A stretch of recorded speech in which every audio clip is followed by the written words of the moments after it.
మొన్నటి current affairs లోని చివరి ప్రశ్నకు సమాధానం. అంతర్జాతీయ నర్సుల దినోత్సవం ఎప్పుడు?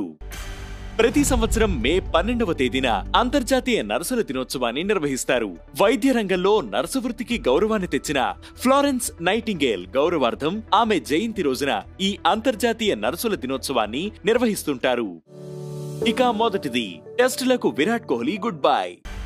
స్టార్ క్రికెటర్ విరాట్ కోహ్లీ టెస్ట్లకు వీడ్కోలు పలికారు. 123 టెస్ట్ మ్యాచ్లు ఆడిన విరాట్ కోహ్లీ 46.85 సగటుతో 9230 రన్స్ చేశారు.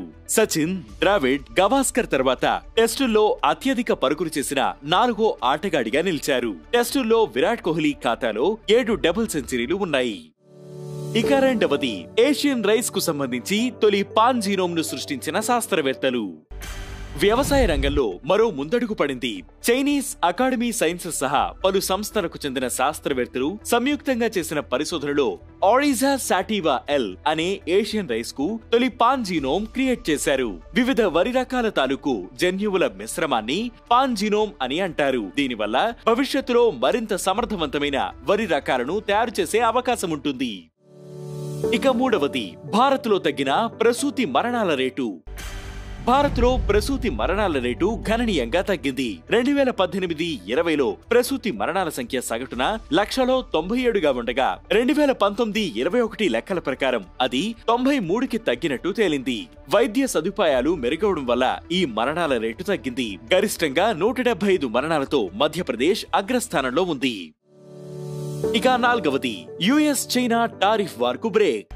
అమెరికా చైనా మధ్య కొంతకాలంగా సాగుతున్న టారిఫ్ వార్ కు ఈ రోజు చెక్ పడింది. 90 రోజుల పాటు ఈ టారిఫ్లను తాత్కాలికంగా నిలిపివేయాలని అమెరికా చైనా నిర్ణయించుకున్నాయి. ఇందులో భాగంగా చైనా వస్తువులపై అమెరికా విధిస్తున్న టారిఫ్స్ 145% నుండి 30%కి తగ్గనుండగా అమెరికాపై విధిస్తున్న టారిఫ్స్ ను చైనా 125% నుంచి 10%కి తగ్గించనుంది.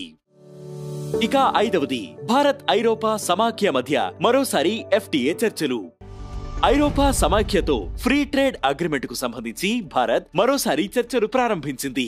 బ్రజిల్స్ లో ఈ రోజు నుంచి 11వ రౌండ్ టాక్స్ మొదలయ్యాయి. ఈ ఒప్పందం ఓకే అయితే భారత్ సహా ఐరోపా దేశాలు సైతం ట్రేడ్ విషయంలో కొన్ని బెనిఫిట్స్ పొందనున్నాయి. మరోవైపు భారత్ ఇప్పటికే యూకేతో FTA కుదుర్చుకుంది. ఇక ఈ రోజు కరెంట్ అఫైర్స్ క్వశ్చన్, ప్రాజెక్ట్ చీతాలో భాగంగా ఏ 2 రాష్ట్రాల మధ్య చీతా కారిడార్ ఏర్పడనుంది? ఈ ప్రశ్నకు సమాధానం మీరే కామెంట్ చేయండి.